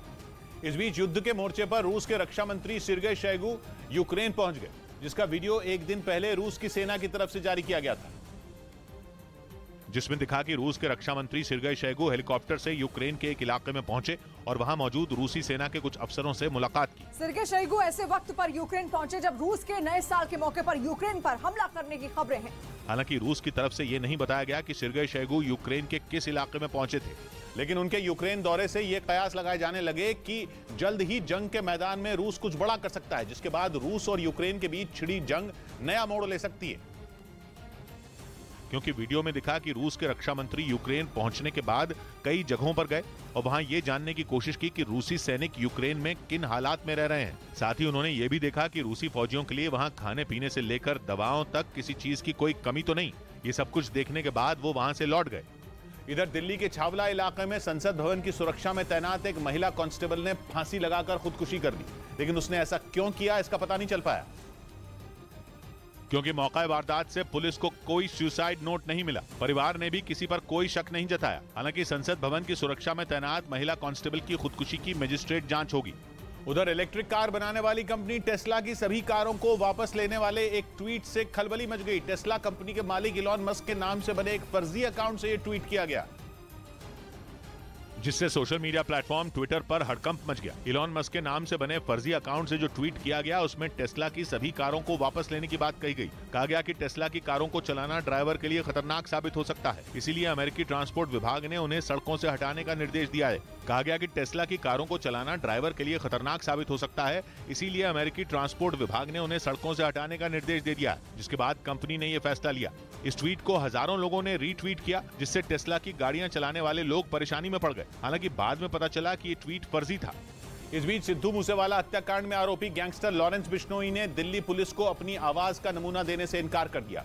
सूत्रों के मुताबिक इसके लिए लॉरेंस को पंजाब के बठिंडा से दिल्ली लाया गया था, लेकिन दिल्ली पहुंचने के बाद उसने अपना वॉइस सैंपल देने से मना कर दिया, जिसके बाद लॉरेंस को वापस पंजाब ले जाया गया। दिल्ली पुलिस उसकी आवाज का नमूना लेना चाहती थी ताकि दूसरे गैंगस्टरों से हुई बातचीत की रिकॉर्डिंग से उसकी आवाज मिलाई जा सके। उधर नेटो देश पोलैंड ने एक बार फिर अपनी यूक्रेन से लगी सीमा पर एयर डिफेंस सिस्टम की तैनाती कर दी। पोलैंड के मीडिया के मुताबिक उसने रूस के गर्म तेवर और यूक्रेन पर बढ़ते ताबड़तोड़ हमलों के बाद अपनी सुरक्षा पुख्ती करनी शुरू कर दी। और पोलैंड ने अपनी पूर्वी सीमा पर एयर डिफेंस सिस्टम तैनात कर दिया ताकि उसकी तरफ बढ़ती हुई किसी भी मिसाइल को रोका जा सके। पोलैंड एक नेटो देश है, लेकिन फिर भी उसे रूस के हमले का खौफ सता रहा है, इसीलिए उसने रूसी मिसाइलों से बचने के लिए अपनी तैयारी शुरू कर दी। लेकिन पोलैंड की परेशानी यह है कि उसके पास एक भी ताकतवर एयर डिफेंस सिस्टम नहीं है। पोलैंड के पास सिर्फ 25 किलोमीटर तक ही वार करने वाला एयर डिफेंस सिस्टम है, जो रूस की बैलिस्टिक मिसाइलों को मार गिराने में सक्षम नहीं है। और इसी बात से परेशान पोलैंड और जर्मनी की मदद लेने को तैयार हो गया। पोलैंड के मीडिया के मुताबिक वो जल्द ही जर्मनी से मिलने वाले पेट्रियट मिसाइल डिफेंस सिस्टम को यूक्रेन से लगी सीमा पर तैनात करेगा, जो लंबी दूरी तक वार करके मिसाइलों को मार गिराने की ताकत रखता है। रिपोर्ट के मुताबिक पोलैंड अब जर्मनी से पेट्रियट सिस्टम लेने के लिए तैयार हो गया है, जबकि पहले उसने इससे साफ इनकार कर दिया था। जर्मनी ने पोलैंड को तब पेट्रियट देने की बात कही थी जब पोलैंड की सीमा पर एक मिसाइल गिरी थी और उसमें 2 लोगों की मौत हो गई थी। लेकिन तब पोलैंड इसे लेने के लिए राजी नहीं हुआ था। हालांकि अब वो रूस की बैलिस्टिक मिसाइलों के बढ़ते खतरे को देखते हुए पेट्रियट सिस्टम तैनात करने जा रहा है। इधर संसद का शीतकालीन सत्र तय समय से 6 दिन पहले ही खत्म कर दिया गया। संसद का यह सत्र 7 दिसंबर से शुरू हुआ था और कार्यवाही 29 दिसंबर तक चलनी थी। लेकिन तवांग में चीनी सेना के साथ झड़प और मल्लिकार्जुन खड़गे के बयान पर मचे घमासान के बीच दोनों सदनों की कार्यवाही अनिश्चितकाल के लिए स्थगित कर दी गई। हालांकि क्रिसमस की वजह से भी कई सदस्यों ने समय से पहले सत्र स्थगित करने की अपील की थी। इस बीच जापान का आरोप है कि उसकी समुद्री सीमा के नजदीक चीन के 100 से ज्यादा लड़ाकू विमानों ने उड़ान भरी। चीन पिछले कई दिनों से ताइवान के साथ जापान को भी उकसा रहा है। लेकिन इस बार चीन ने 1-2 नहीं बल्कि 130 फाइटर जेट जापान के करीब भेज दिए। जापान का दावा है कि पश्चिमी प्रशांत महासागर में चीन की नौसेना मिलिट्री ड्रिल करने में जुटी है और इसी के तहत उसके लड़ाकू विमान लगातार उसकी समुद्री सीमा के पास मंडरा रहे हैं। लेकिन पिछले 4 दिनों में चीन ने इतने फाइटर जेट भेज दिए कि जापान के होश उड़ गए। कहा गया कि इनमें J-15 भी शामिल था, जिसे चीन का सबसे घातक लड़ाकू विमान माना जाता है। असल में जापान सागर में मौजूद जापान के कुछ द्वीपों को चीन अपना बताता है। इसी वजह से दोनों देशों के बीच विवाद है और जापान ने जब से चीन को अपना दुश्मन नंबर 1 बताकर अपने सैन्य खर्च को दुगना करने का ऐलान किया है, तब से चीन उस पर और भड़का हुआ है। वो लगातार जापान को डराने की कोशिश में जुटा है। इधर कर्नाटक सरकार ने शिवसेना नेता संजय राउत के खिलाफ कानूनी एक्शन लेने की तैयारी कर ली। मुख्यमंत्री बसवराज बोम्मई ने यह फैसला संजय राउत के एक दिन पहले दिए बयान के बाद लिया, जिसमें उन्होंने कर्नाटक और महाराष्ट्र की सीमा की तुलना भारत और चीन की सीमा से की थी। कर्नाटक के मुख्यमंत्री बसवराज बोम्मई ने आरोप लगाया कि संजय राउत ने देश की अखंडता को तोड़ने और दोनों राज्यों के बीच तनाव पैदा करने के इरादे से यह बयान दिया। उधर तवांग में हुई झड़प के बाद LAC पर शांति बनाए रखने के लिए भारत और चीन के बीच कोर कमांडर स्तर की 17वें दौर की बैठक हुई। ये बैठक 20 दिसंबर को चीनी पक्ष के Chushul Moldo border meeting point पर हुई, जिसमें दोनों पक्षों ने पूर्वी लद्दाख से लेकर सिक्किम और अरुणाचल प्रदेश तक सीमा पर शांति बनाए रखने पर सहमति जताई। विदेश मंत्रालय के मुताबिक इस मीटिंग में 17 जुलाई को हुई बैठक में लिए गए फैसलों पर भी चर्चा हुई। इसके साथ ही बैठक में दोनों देश इस बात पर भी राजी हुए कि LAC पर तनाव कम करने के लिए मुद्दों का जल्द समाधान जरूरी है। 9 दिसंबर को हुई तवांग झड़प के बाद दोनों देशों के बीच ये पहली कोर कमांडर स्तर की बैठक हुई थी। हालांकि इससे पहले 11 दिसंबर को स्थानीय कमांडरों के बीच एक फ्लैग मीटिंग हुई थी, जिसमें भारत ने चीन से उकसावे वाली हरकतों से बचने और सीमा पर शांति बनाए रखने की बात कही थी। इधर मध्य प्रदेश कांग्रेस के ट्विटर अकाउंट को हैक कर लिया गया। जानकारी के मुताबिक इसे रिकवर करने में करीब 2 घंटे लग गए और तब तक हैकरों ने मध्य प्रदेश कांग्रेस के आधिकारिक ट्विटर हैंडल से एक के बाद एक 6 ट्वीट कर दिए, जिनमें 2 ट्वीट में क्रिप्टो करेंसी को बढ़ावा देने की बात कही गई। हालांकि 2 घंटे बाद इसे रिकवर कर लिया गया। उधर जर्मनी में रूस के राष्ट्रपति पुतिन के लिए जासूसी करने के आरोप में एक आदमी को गिरफ्तार कर लिया गया। चौंकाने वाली बात यह कि जिसे जासूसी के आरोप में गिरफ्तार किया गया वो खुद जर्मनी के खुफिया विभाग में काम करता था, लेकिन उस आदमी के तार रूस से जुड़े थे। जर्मनी के खुफिया विभाग के मुताबिक उसके लिए काम करने वाले कर्मचारी ने कई सीक्रेट दस्तावेज रूस तक पहुंचाए, लेकिन जैसे ही पुतिन के लिए उसकी जासूसी का पता चला उसे गिरफ्तार कर लिया गया। यूक्रेन की जंग छिड़ने के बाद से ही जर्मनी रूस के खिलाफ खड़ा है। वो न केवल हथियारों से बल्कि पैसों से भी यूक्रेन की मदद कर रहा है। ऐसे में पुतिन के लिए जासूसी करने के आरोप में किसी का वहां पकड़े जाना जर्मनी के लिए भी बड़े खतरे से कम नहीं है, क्योंकि उससे मिली जानकारी का इस्तेमाल रूस जर्मनी के खिलाफ कर सकता है। इधर पूर्व केंद्रीय मंत्री ए राजा के खिलाफ ईडी ने बड़ा एक्शन लिया। ईडी ने ए राजा की करीब 55 करोड़ रुपए की बेनामी संपत्ति जब्त कर ली और आरोप लगाया कि ए राजा ने तमिलनाडु के कोयम्बतूर में यह संपत्ति किसी और के नाम से खरीदी थी। करीब 45 एकड़ की जमीन को मनी लॉन्ड्रिंग के केस में ईडी ने जब्त किया। हालांकि ए राजा ने दावा किया कि जिस जमीन को ईडी ने उनकी बेनामी संपत्ति बताकर जब्त किया उससे उनका कोई लेना देना नहीं है। इस बीच बांग्लादेश के खिलाफ खेले जा रहे दूसरे टेस्ट में भारत ने अपनी स्थिति मजबूत कर ली। तीसरे दिन का खेल खत्म होने तक बांग्लादेश ने बिना विकेट खोए 7 रन बना लिए, लेकिन वो भारत से अब भी 80 रन पीछे है, क्योंकि बांग्लादेश ने अपनी पहली पारी में 227 रन बनाए, जिसके जवाब में भारत की पहली पारी 314 रन पर सिमट गई। भारत की तरफ से ऋषभ पंत ने 93 जबकि श्रेयस अय्यर ने 87 रनों की पारी खेली। उधर नेपाल के रास्ते भारत की घेरेबंदी की कोशिश में जुटे चीन को बड़ा झटका लगा। नेपाल की सुप्रीम कोर्ट ने चीन की एक कंपनी को वहां एक्सप्रेसवे का एक बड़ा प्रोजेक्ट दिए जाने के फैसले पर रोक लगा दी, क्योंकि आरोप है कि चीनी कंपनी ने नेपाल की सेना को अपने झांसे में लेकर गलत तरीके से यह प्रोजेक्ट हथिया लिया था। और नेपाल के मीडिया के मुताबिक करीब 3 महीने पहले नेपाल की सेना ने खुद ही चीन की इस कंपनी को एक्सप्रेसवे के प्रोजेक्ट के लिए तकनीकी तौर पर अनफिट घोषित किया था, लेकिन अचानक 14 नवंबर को नेपाल की सेना ने नियमों की अनदेखी कर चीनी कंपनी को ये कॉन्ट्रैक्ट दे दिया, जिसके खिलाफ इस प्रोजेक्ट के लिए बोली लगाने वाली भारतीय कंपनी ने नेपाल की सुप्रीम कोर्ट में याचिका दायर कर दी थी, जिस पर सुनवाई के बाद नेपाल की सुप्रीम कोर्ट ने चीनी कंपनी को प्रोजेक्ट दिए जाने के सेना के फैसले पर रोक लगा दी। इधर ठंड के बीच दक्षिण के राज्यों में भारी बारिश का अलर्ट जारी कर दिया गया। मौसम विभाग के मुताबिक आने वाले दिनों में तमिलनाडु के तटीय इलाकों में भारी बारिश हो सकती है, जबकि केरल के कई इलाकों में 26 दिसंबर को हल्की तो लक्षद्वीप में भारी बारिश का अनुमान है, जिसे देखते हुए मौसम विभाग ने दक्षिण के राज्यों में भारी बारिश का अलर्ट जारी कर दिया। इस बीच पश्चिमी मीडिया ने दावा किया कि रूस के कब्जे वाले मारियोपोल में शवों की नींव पर पूरे शहर को दोबारा बसाने का काम तेजी से जारी है, लेकिन इस बार वहां यूक्रेन के नियम कायदे नहीं माने जाएंगे, बल्कि मारियोपोल में अब रूस का कानून लागू होगा। क्योंकि पश्चिमी मीडिया का दावा है कि रूसी हमलों में बर्बाद हो चुकी मारियोपोल की इमारतों को ढहाकर वहां यूक्रेन के नागरिकों के शवों पर नई इमारतें बनाई जा रही हैं। दावा है कि रूस शवों की नींव पर अपनी इमारतें खड़ी करने में जुटा है। मतलब ये कि मारियोपोल से यूक्रेन की पहचान मिटाने का काम जारी है। कहा यह जा रहा है कि इस तरह से रूस मारियोपोल में न केवल अपने आप को मजबूत कर रहा है, बल्कि अपने खिलाफ सबूतों को भी मिटाने में जुटा है, क्योंकि मई में अजोव सागर के उत्तरी तट पर बसे इस शहर को पुतिन के सैनिकों ने तबाह कर दिया था। और ऐसे में पश्चिमी मीडिया का दावा है कि रूस के हमले के बाद मारियोपोल में हजारों नई कब्रें बनी हैं। रूस के आक्रमण के बाद मारियोपोल खाली होता चला गया। कई लोग वहां से खुद को सुरक्षित रखने के लिए दूसरी जगहों पर शिफ्ट हो गए थे, जबकि रूस के हमले में बड़ी संख्या में यूक्रेन के नागरिकों की जान चली गई। दावा किया गया कि रूस के हवाई हमलों और बमबारी के बाद मारियोपोल में 10,000 से ज्यादा नई कब्रें बनी। ऐसे में मारियोपोल पर कब्जे के करीब 8 महीने बाद रूस उसे फिर से बसाने में जुट गया है। दावा है कि वहां के स्कूलों में अब रूस का सिलेबस पढ़ाया जा रहा है। इतना ही नहीं, मारियोपोल की सड़कों के नाम भी रूस के हिसाब से रखने का काम जारी है। यानी ऐसा करके रूस मारियोपोल की शक्ल बदलने में जुटा है। उधर पंजाब के फिरोजपुर से हैरान कर देने वाला एक वीडियो सामने आया। वहां एक मोटरसाइकिल सवार 2 बदमाश दिन दहाड़े एक बुजुर्ग महिला की बालियां लूटते नजर आए। ये घटना उस वक्त हुई जब वो अपने घर जा रही थी। तभी मोटरसाइकिल पर सवार 2 बदमाश महिला पर झपटते नजर आए। इस घटना का जो वीडियो सामने आया उसमें वो बुजुर्ग सड़क किनारे जाती दिखी। उसी दौरान एक मोटरसाइकिल भी आती नजर आई, जिस पर 2 लोग सवार थे जिन्होंने हेलमेट पहन रखा था। उन्होंने अपनी मोटरसाइकिल बुजुर्ग महिला के पास रोक दी और उनसे बातचीत करने लगे।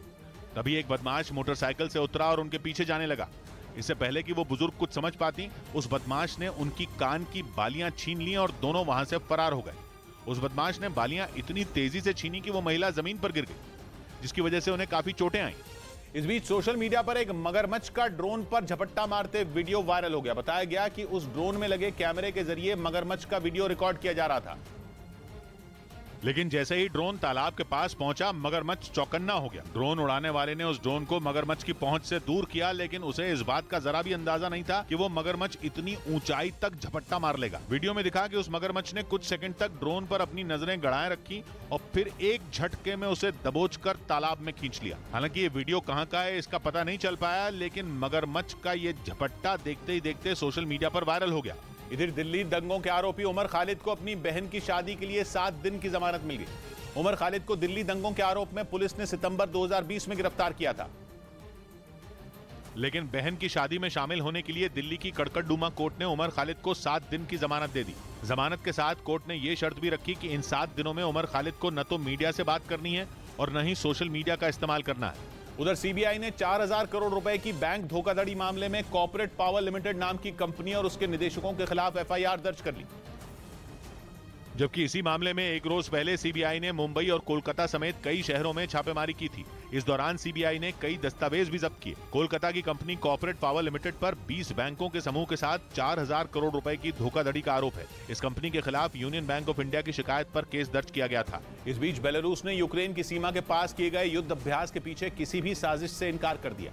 पश्चिमी मीडिया की एक रिपोर्ट में आशंका जताई गई थी कि बेलारूस की सेना रूस की फौज के साथ मिलकर यूक्रेन की उत्तरी सीमा पर बड़ा हमला बोल सकती है, क्योंकि पिछले दिनों बेलारूस और रूस की सेना ने बड़ी मिलिट्री ड्रिल भी की थी। बेलारूस में हुई इस ड्रिल से यूक्रेन भी दहशत में आ गया और उसने बेलारूस पर रूस के साथ मिलकर बड़ी साजिश रचने का आरोप लगा दिया, जिस पर बेलारूस के राष्ट्रपति लुकाशेंको भड़क गए। उन्होंने पश्चिमी मीडिया की आशंका और यूक्रेन के आरोप को बेबुनियाद करार दिया।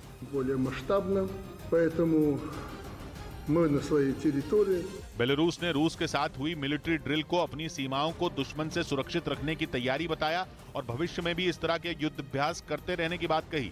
उधर बिहार के बाद उत्तर प्रदेश में अवैध शराब के खिलाफ आबकारी विभाग एक्शन में दिखा।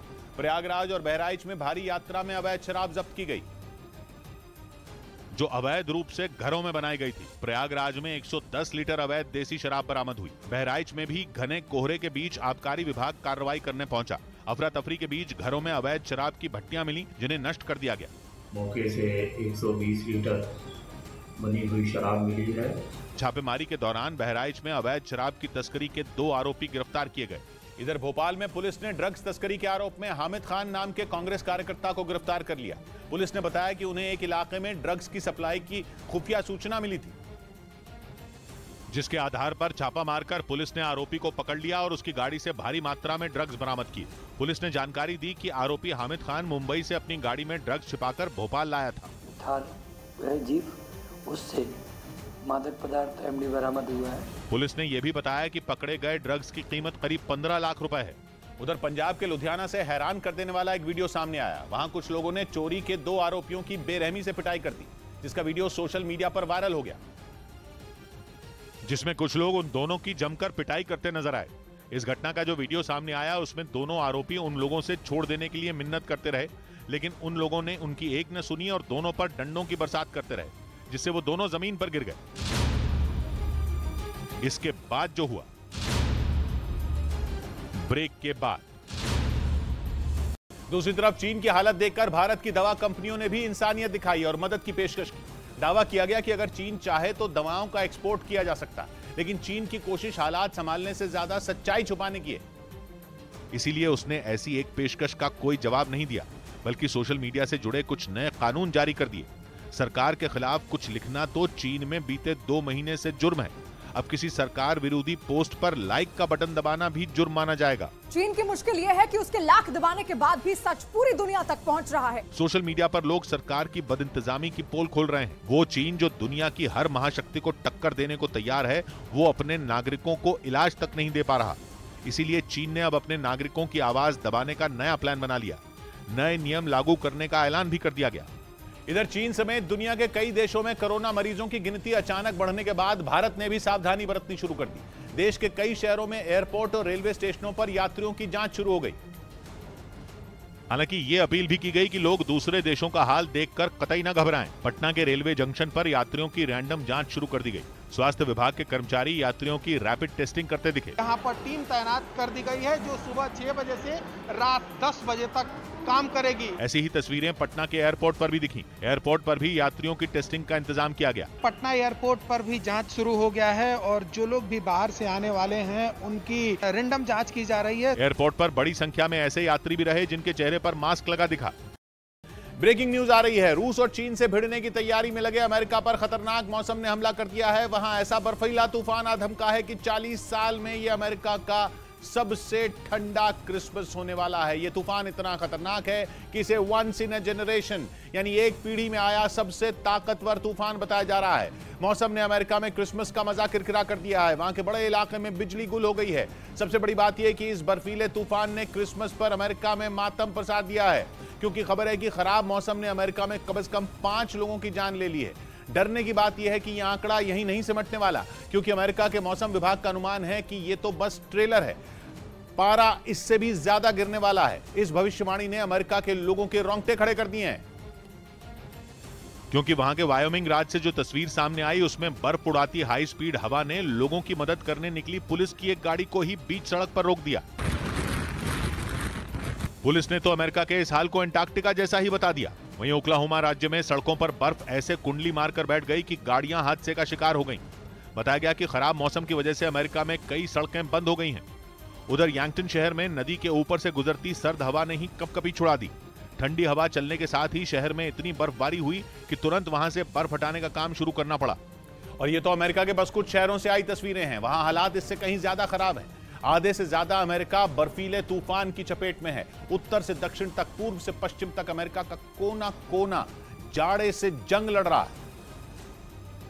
और हाल यह है कि अमेरिका के कई राज्यों में इमरजेंसी लगानी पड़ गई है। New York, West Virginia, Kentucky, north Carolina, Georgia और ओक्लाहोमा में इमरजेंसी लगा दी गई है। उत्तर में कनाडा के बॉर्डर से दक्षिण में मेक्सिको की सीमा तक रिकॉर्ड तोड़ सर्दी ने आतंक फैलाया हुआ है। पश्चिम में वॉशिंगटन से दक्षिण में गर्मी से तपने वाला फ्लोरिडा राज्य तक ठंड में ठिठुर रहे हैं। और ठंड भी कोई मामूली नहीं है। अमेरिका के मौसम विभाग ने चेतावनी दी है कि वहां तापमान -40 से -50 डिग्री सेल्सियस तक गिर सकता है। ये ठंड इतनी खतरनाक होती है कि 5 मिनट के अंदर इंसान की चमड़ी जमा दे, उंगलियां, कान और नाक सुन्न पड़ने लगे और आखिरकार अंग काटने की ही नौबत आ जाए। इंसान की मौत भी हो सकती है। इसी वजह से अमेरिका के राष्ट्रपति बाइडेन ने आनन फानन में मीटिंग बुलाई और लोगों से एकदम सतर्क रहने की अपील की। क्रिसमस के दौरान अमेरिका में बड़ी तादाद में लोग छुट्टियां मनाने जाते हैं, लेकिन बीते 2 दिनों में वहां 5300 से ज्यादा उड़ानें रद्द हो चुकी हैं। लेकिन क्रिसमस मनाने की तैयारी कर चुके लोग बर्फ से जमी सड़कों पर गाड़ी चलाने का जोखिम उठाकर जैसे तैसे एयरपोर्ट पहुंच गए, पर वहां पहुंचकर पता चला कि फ्लाइट तो कैंसिल हो चुकी है। शिकागो का हाल भी डेनवर जैसा देखने को मिला। शिकागो एयरपोर्ट पर भीड़ ही भीड़ नजर आई। क्रिसमस की छुट्टियां मनाने निकले लोग लंबी लंबी लाइनों में लगे दिखे। इस बीच खबर है कि चीन में कोरोना वायरस की वजह से हालात बेकाबू होने की वजह सिर्फ BF.7 वेरिएंट नहीं है। 1, 2, 10 या 20 नहीं, बल्कि कोरोना के चीन में पूरे 130 वेरिएंट पिछले सिर्फ 3 महीनों में मिल चुके हैं, जिसकी वजह से चीन की सरकारी एजेंसियों की नींद उड़ चुकी है। वैज्ञानिक जब तक किसी एक वेरिएंट को समझें तब तक एक नया वेरिएंट निकल जाता है। चीन में एक साथ 130 वेरिएंट एक्टिव बताए जा रहे हैं। ये सारे वेरिएंट ओमिक्रॉन के सब वेरिएंट ही माने जा रहे हैं, जबकि कुछ ऐसे हैं जिनके बारे में पता ही नहीं चल रहा कि ये ओमिक्रॉन है या कोरोना के किसी और वेरिएंट से जुड़े हैं। इनमें BF.7 सबसे ज्यादा फैलने वाला वेरिएंट बताया जा रहा है, लेकिन कोरोना मरीजों की मौत की वजह BF.7 के अलावा कुछ और वेरिएंट भी बन रहे हैं।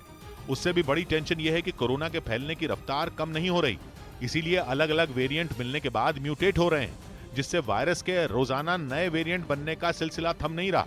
यही वजह है कि चीन में हालात काबू में आने का नाम नहीं ले रहे। सोशल मीडिया पर चीन के अस्पतालों के ऐसे वीडियो सामने आ रहे हैं जिनको देखकर किसी का भी कलेजा बैठ जाए।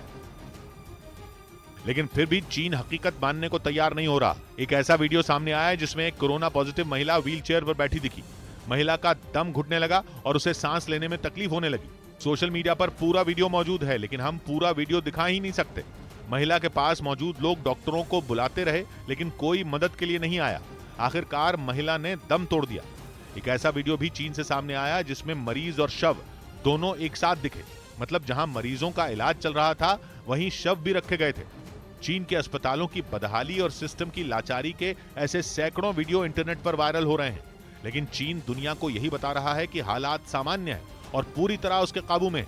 लेकिन अब उसके दावों पर न तो दुनिया के बाकी देशों को भरोसा हो रहा है, न ही WHO से जारी होने वाले आंकड़ों पर भरोसा कर रहा है। WHO ने चीन से दो टूक कहा कि उसे हालात की सही और सटीक जानकारी दुनिया को बतानी होगी, ताकि अगर चीन में मुश्किल बढ़ा रहे वेरिएंट दुनिया के बाकी हिस्सों में पहुंचे तो उनसे लड़ा जा सके।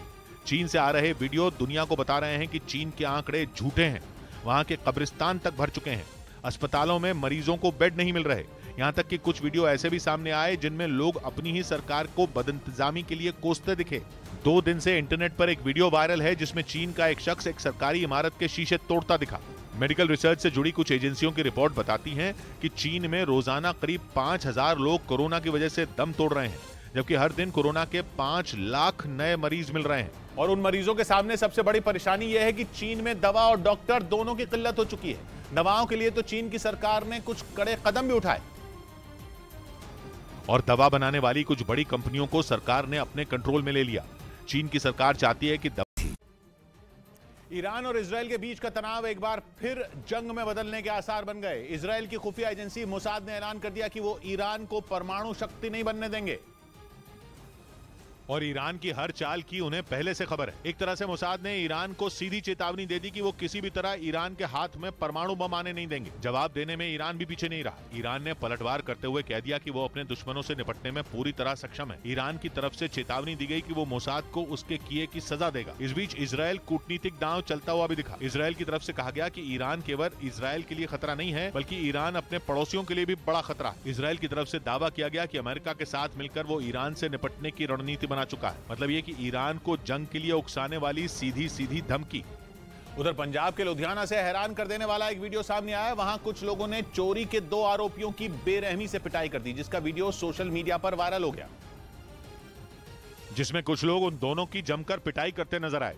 इस घटना का जो वीडियो सामने आया उसमें दोनों आरोपी उन लोगों से छोड़ देने के लिए मिन्नत करते रहे, लेकिन उन लोगों ने उनकी एक न सुनी और दोनों पर डंडों की बरसात करते रहे, जिससे वो दोनों जमीन पर गिर गए। फिर भी वो लोग उन दोनों की पिटाई करते रहे। इसके बाद पिटाई कर रहे लोगों ने उन आरोपियों को धमकाया और उनसे कपड़े उतारने के लिए कहा, जिससे वो दोनों डर गए और उन्होंने अपने कपड़े उतार दिए। इसके बाद वहां मौजूद भीड़ ने उन दोनों को सड़क पर दौड़ा दिया, तब जाकर उन्हें छोड़ा गया, जिसके बाद वो दोनों बिना कपड़ों के वहां से भाग गए। इधर शेयर बाजार भारी गिरावट के साथ बंद हुआ। सेंसेक्स और निफ्टी दोनों लाल निशान पर रहे, जिसकी वजह दुनिया के कई देशों में फैले कोरोना को बताया गया। सेंसेक्स 980 अंक टूटकर 59,845, जबकि निफ्टी 320 अंक गिरकर 17,806 पर बंद हुआ। पिछले 7 कारोबारी दिनों में यह छठी बार है जब शेयर बाजार में भारी गिरावट रही और इन 7 दिनों में निवेशकों को करीब 19 लाख करोड़ का चूना लगा। Breaking news, Videocon loan fraud case से जुड़ी सीबीआई ने आईसीआईसीआई बैंक की पूर्व एमडी और सीईओ चंदा कोचर को गिरफ्तार कर लिया है। उनके पति दीपक कोचर को भी गिरफ्तार कर लिया गया है। लोन फ्रॉड के मामले में दोनों की गिरफ्तारी हुई है। आरोप है कि बैंक की अधिकारी रहते हुए उन्होंने लोन देने में गड़बड़ी की थी। आनंद तिवारी हमारे साथ जुड़ रहे हैं। आनंद, तो ये इतना लंबा केस चलने के बाद अब गिरफ्तारी हो गई है?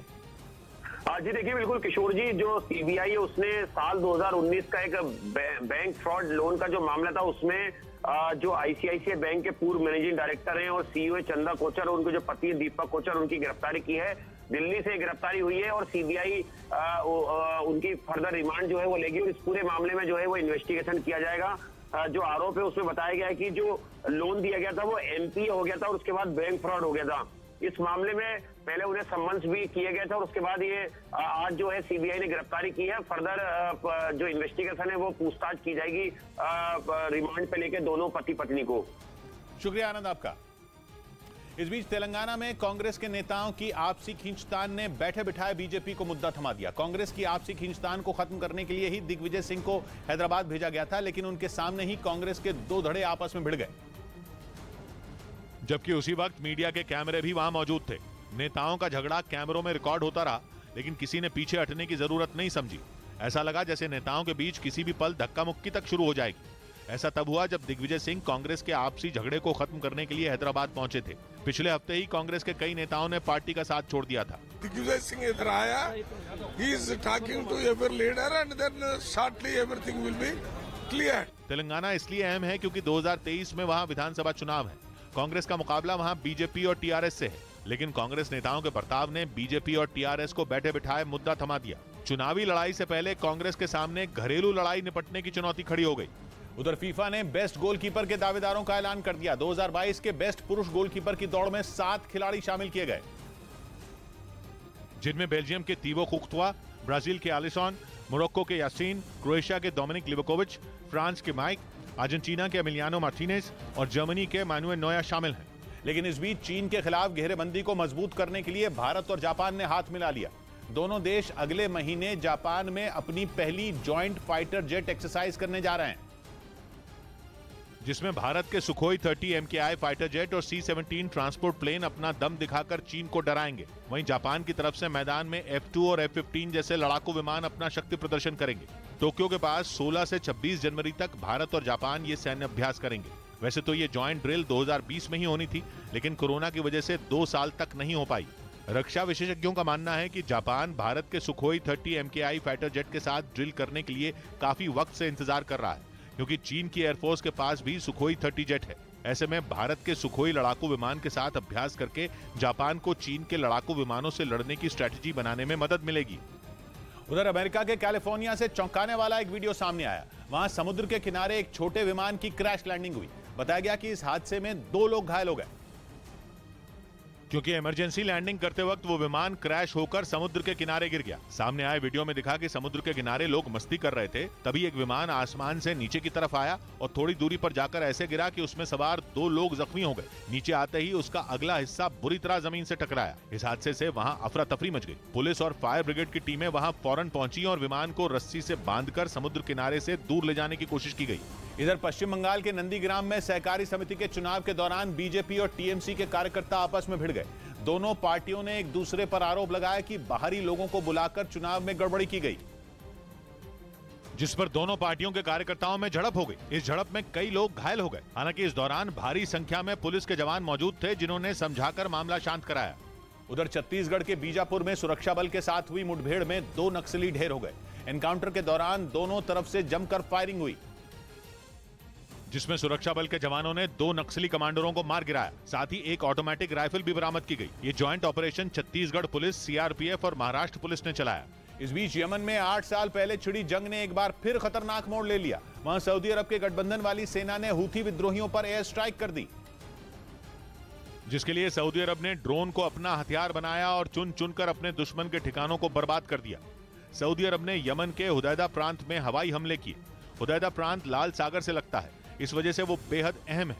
यमन में 2014 से वहां की सुन्नी सरकार और शिया हूथी विद्रोहियों के बीच सत्ता की लड़ाई छिड़ी हुई है। हूथी विद्रोहियों को ईरान का समर्थन हासिल है, तो यमन की सरकार के साथ पड़ोसी सऊदी अरब खड़ा है। दोनों धड़ों के बीच 2 अक्टूबर तक युद्ध विराम लागू था, लेकिन जब से वो खत्म हुआ है, यमन में जंग ने फिर लोगों का जीना हराम कर दिया है। उधर पाकिस्तान के लाहौर में पूर्व पीएम इमरान खान के समर्थकों ने गवर्नर हाउस का घेराव किया। एक दिन पहले इमरान खान ने अपनी पार्टी की सत्ता वाले प्रांतों में असेंबली भंग करने की घोषणा की थी, जिनमें पंजाब प्रांत भी शामिल था। लेकिन वहां के मुख्यमंत्री को विश्वास मत हासिल करने का आदेश दिए जाने पर इमरान खान के समर्थक भड़क गए। उन्होंने बड़ी संख्या में इकट्ठा होकर गवर्नर हाउस को घेर लिया। इमरान के समर्थकों का आरोप है कि विश्वास मत हासिल करने का आदेश इसलिए दिया गया ताकि मुख्यमंत्री असेंबली को भंग न कर पाएं, जिसके लिए इमरान खान ने पीएम शहबाज शरीफ को निशाने पर लिया। ये मुल्क जिस तेजी से तबाही की तरफ जा रहा है, सबके हाथ से निकल जाएगा। खबर है कि इमरान खान के विरोध के बीच पंजाब प्रांत के गवर्नर ने विश्वास मत का आदेश नहीं मानने की दलील देकर वहां के मुख्यमंत्री को पद से हटा दिया, जिसकी वजह से पंजाब प्रांत में राजनीतिक संकट गहरा गया। इधर उत्तर प्रदेश के झांसी में दबंगों ने जमीन की पैमाइश करने पहुंची राजस्व विभाग की टीम पर हमला बोल दिया। यह हमला पुलिस की मौजूदगी में हुआ, जिसका वीडियो भी सामने आया, जिसमें वहां मौजूद कुछ लोग हाथों में डंडे लिए नजर आए। पुलिस की मौजूदगी में वो गाली गलौज और मारपीट करते दिखे। उन्होंने न सिर्फ राजस्व विभाग की टीम बल्कि शिकायत करने वाले पक्ष के साथ भी हाथापाई की। हालांकि बाद में जब डीएसपी दल बल के साथ वहां पहुंचे तो आरोपी फरार हो गए। इस बीच 2023 के आईपीएल के लिए खिलाड़ियों की नीलामी शुरू हुई, जिसका पहला दिन विदेशी खिलाड़ियों के नाम रहा। कुल 5 खिलाड़ियों की बोली 10 करोड़ से ऊपर गई और वो 5 खिलाड़ी विदेशी रहे। ऑस्ट्रेलिया के ऑलराउंडर सैम करन के नाम तो आईपीएल के अब तक के सबसे महंगे खिलाड़ी होने का रिकॉर्ड जुड़ गया। उन्हें पंजाब किंग्स ने 18.5 करोड़ रुपए में खरीदा। दूसरे नंबर पर भी ऑस्ट्रेलिया के कैमरन ग्रीन रहे, जिन्हें 17.5 करोड़ रुपए में खरीदा गया। उन पर मुंबई इंडियंस ने दांव खेला। तीसरा नंबर इंग्लैंड के ऑलराउंडर बेन स्टोक्स का रहा, जिन्हें 16 करोड़ 25 लाख रुपए में चेन्नई सुपर किंग्स ने खरीदा। वेस्टइंडीज के विकेटकीपर बल्लेबाज निकलस पूरन को 16 करोड़ रुपए में लखनऊ सुपर जायंट्स ने खरीदा। जबकि 5वें सबसे महंगे खिलाड़ी भी एक विदेशी खिलाड़ी रहे। 5वां नंबर इंग्लैंड के खिलाड़ी हैरी ब्रुक का रहा, जिन्हें 13.25 करोड़ में सनराइजर्स हैदराबाद ने खरीदा। जबकि अभी तक की बोली में भारत के सबसे महंगे खिलाड़ी मयंक अग्रवाल रहे, जिन्हें सनराइजर्स हैदराबाद ने 8.25 करोड़ की बोली लगाकर खरीदा। इधर मनी लॉन्ड्रिंग केस में तिहाड़ जेल में बंद दिल्ली सरकार में मंत्री सत्येंद्र जैन के सेल से कुर्सी, टेबल और दरी हटा दी गई, क्योंकि पिछले दिनों तिहाड़ जेल से लीक कई वीडियो सोशल मीडिया पर वायरल हुए थे, जिनमें उनके सेल में कुर्सी और टेबल रखे दिखाई दिए थे और सत्येंद्र जैन पर जेल के नियमों की धज्जियां उड़ाने के आरोप लगे थे, जिनकी जांच के लिए दिल्ली के एलजी ने कमेटी गठित की थी, जिसकी रिपोर्ट मिलने के बाद जेल प्रशासन ने 24 घंटे उनकी निगरानी का आदेश दिया। उधर खबर है कि डोनेस्क इलाके के एक होटल में हुए हमले के दौरान रूस के पूर्व उप प्रधानमंत्री घायल हो गए। पश्चिमी मीडिया के मुताबिक यूक्रेन की सेना ने जब वहां हमला किया उस वक्त वो होटल में ही मौजूद थे और तभी एक मिसाइल सीधा आकर डोनेस्क के उस होटल में गिरी। पश्चिमी मीडिया ने दावा किया कि रूस के पूर्व उप प्रधानमंत्री दिमित्री रोगोजिन के होटल में होने की जानकारी यूक्रेन को पहले से थी, जिसके बाद उसने अपनी हॉवित्जर से उस होटल पर गोला दाग दिया। खबर है कि इस हमले में दिमित्री रोगोजिन तो बच गए, लेकिन उनकी सुरक्षा में तैनात एक सैनिक की जान चली गई। हालांकि यह हमला इतना जोरदार जरूर था कि दिमित्री को कंधे में चोट आई।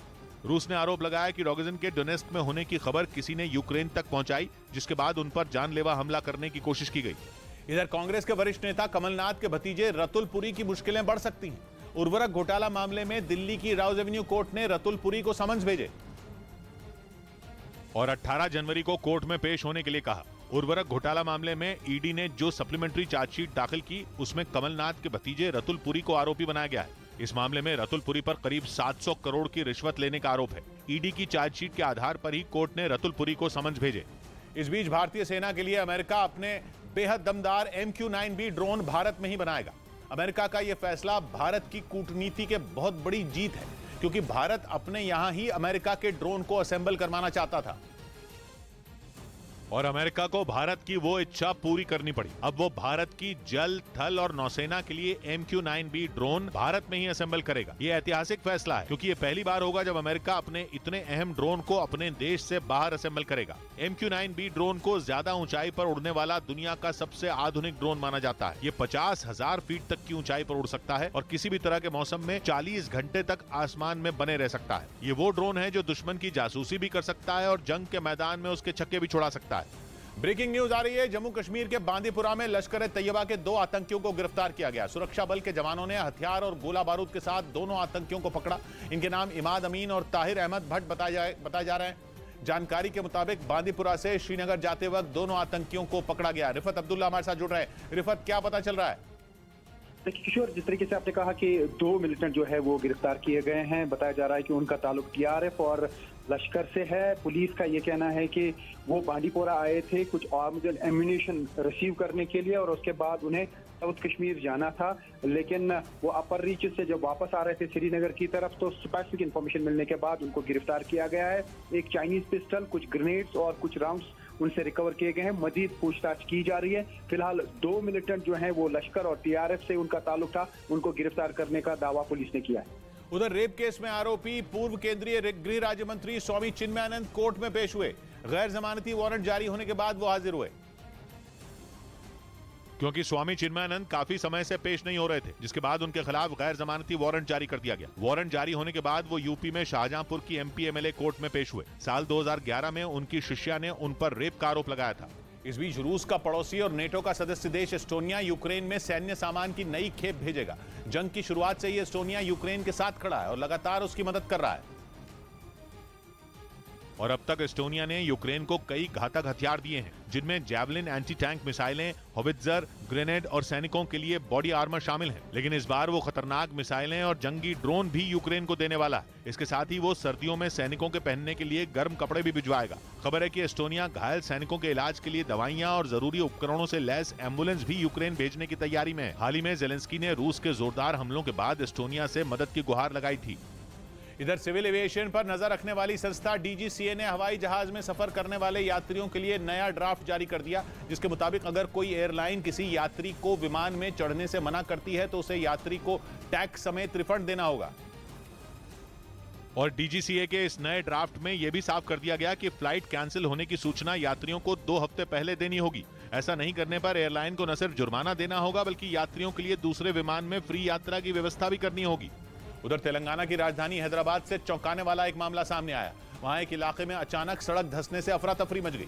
आशंका जताई गई कि सड़क के नीचे जलभराव होने के कारण यह घटना घटी, जिसने सड़क को खोखला कर दिया और आखिरकार वो सड़क धंस गई, जिस वजह से वहां काफी बड़ा गड्ढा हो गया और वहां से गाड़ियों का आना जाना रुक गया। सड़क धंसने के बाद वहां भीड़ इकट्ठा हो गई, जिनके जानकारी देने पर पुलिस की एक टीम और ग्रेटर हैदराबाद नगर निगम के कुछ अधिकारी वहां पहुंचे। इस घटना में किसी की गाड़ी गड्ढे में जा गिरी तो सब्जी बेचने वालों की सब्जियां भी सड़क धंसने से इधर उधर बिखर गईं, जिस वजह से उन लोगों को काफी नुकसान उठाना पड़ा।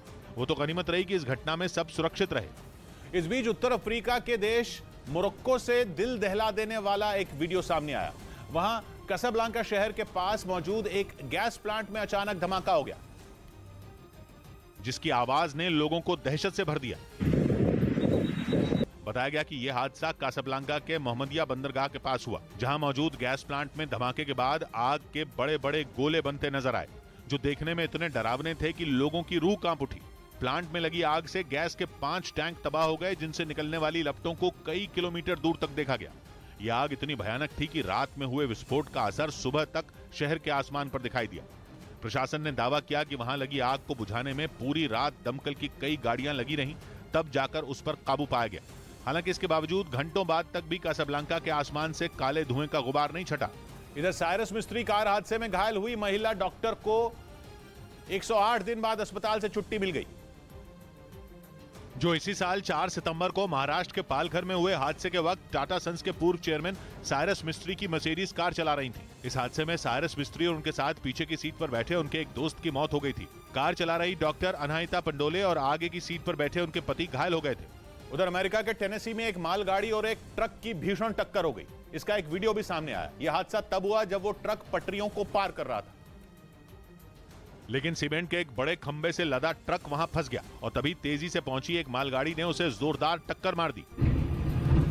टक्कर इतनी तेज थी कि ट्रक के परखचे उड़ गए। मालगाड़ी के ट्रक से टकराते ही वहां चिंगारियां भी निकलती दिखाई दी, जबकि मालगाड़ी के इंजन समेत उसके कई डिब्बे कुछ मीटर आगे जाने के बाद एक एक करके पलटने लगे। ये पूरा हादसा वहां पास ही में खड़ी एक कार में बैठे लोगों ने मोबाइल फोन में रिकॉर्ड किया। गनीमत की बात यह रही कि इस हादसे में किसी को गंभीर चोट नहीं आई। बताया गया कि हादसा 20 दिसंबर को हुआ था, जिसका वीडियो वायरल हो गया। इधर जम्मू कश्मीर के कुपवाड़ा में ड्रग्स की तस्करी के आरोप में 5 पुलिस वालों समेत 17 लोगों को गिरफ्तार कर लिया।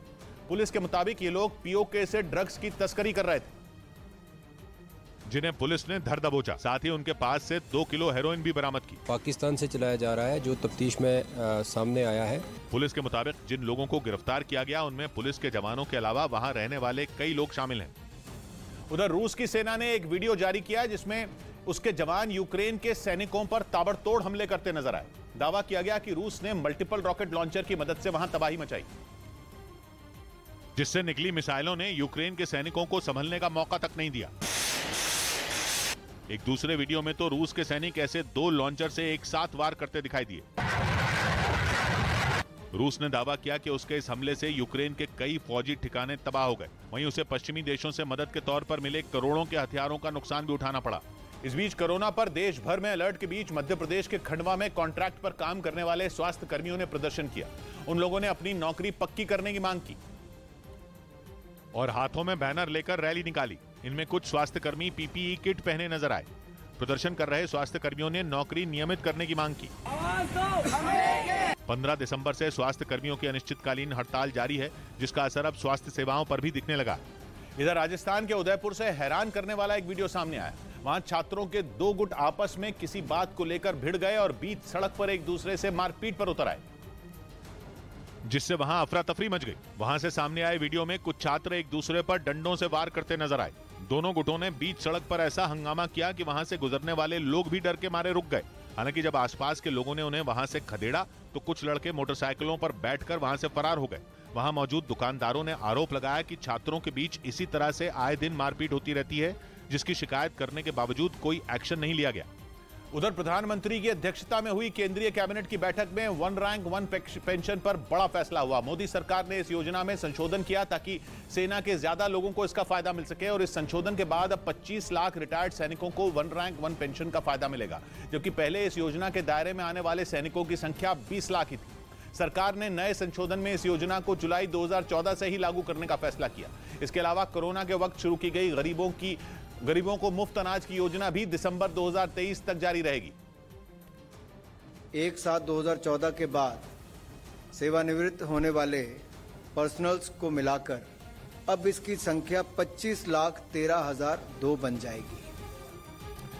सभी को कीमती कपड़े पहन के आने हैं, सभी को कीमती कपड़े पहन के आने हैं, बदन के घाव हर एक शख्स को दिखाने हैं। 100 बात की एक बात कही विवेक ने, कटी पतंग के पीछे वो भागते ही नहीं। हमारे शहर के बच्चे बहुत सयाने हैं। मिलते हैं सोमवार को, घड़ी जब इशारा करेगी 9 बजे रात का, वक्त फिर होगा 100 बात की एक बात का।